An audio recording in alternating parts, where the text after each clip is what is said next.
บายดีพ่อแม่พี่น้องเบิร์ดสุขคนเนาะมื้อนี้พบพอกันอีกแล้วพี่น้องเนาะกับบ่าวไซชาแนลมื้อนี้จะพาพี่น้องไปรับเบิ่งรับชมบรรยากาศตามท้องนาพี่น้องบรรยากาศยามเช้าอยู่ท้องนาเบิ่งว่าสิเป็นอะไรให้เบิ่งนํกันพี่น้อง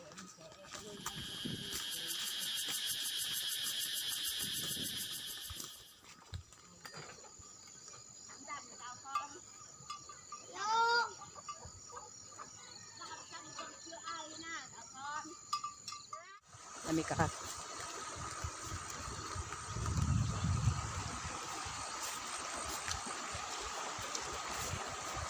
ักหวดหวานนี่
ขัวข้าวพี่น้อง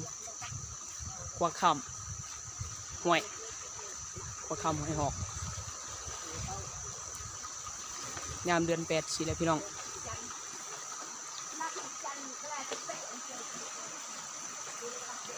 โคตรเสี่ยวพี่น้องข้ามขัว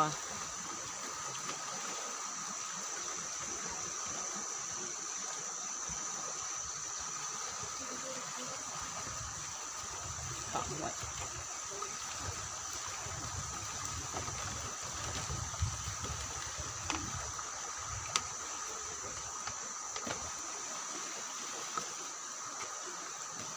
เบิ่งบรรยากาศเลยพี่น้องเอ้ย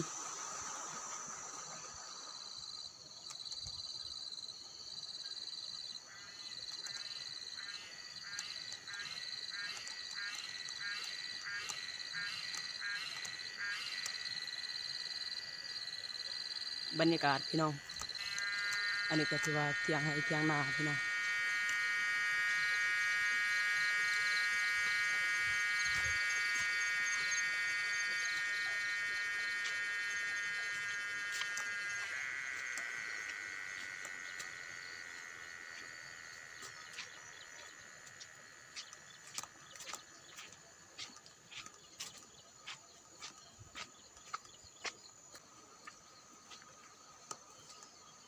บรรยากาศ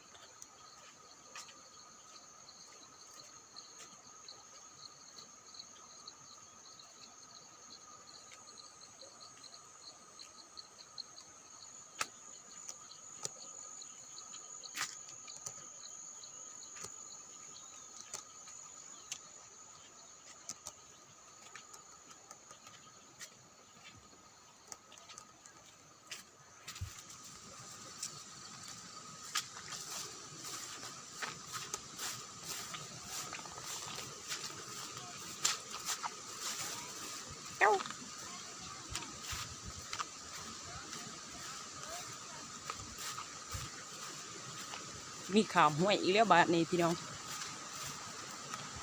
ขามหัวอูขามตัว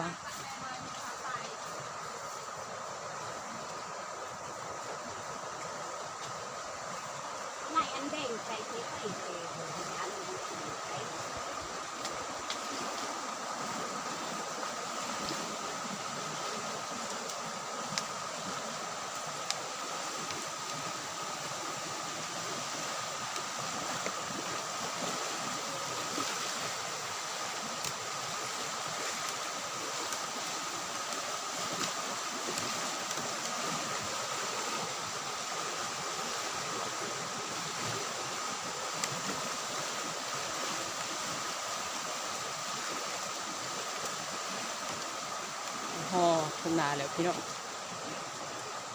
ตัวทุ่งนาพาเองทีนี้แหละ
นี่คือ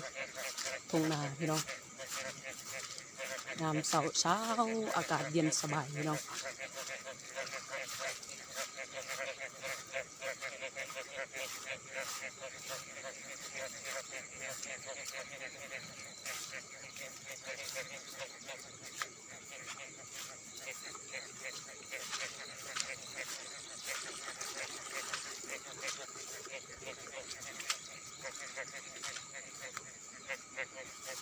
นี่ฝนตกพี่น้องบรรยากาศทุ่งนาเย็นสบายสดชื่นพี่น้อง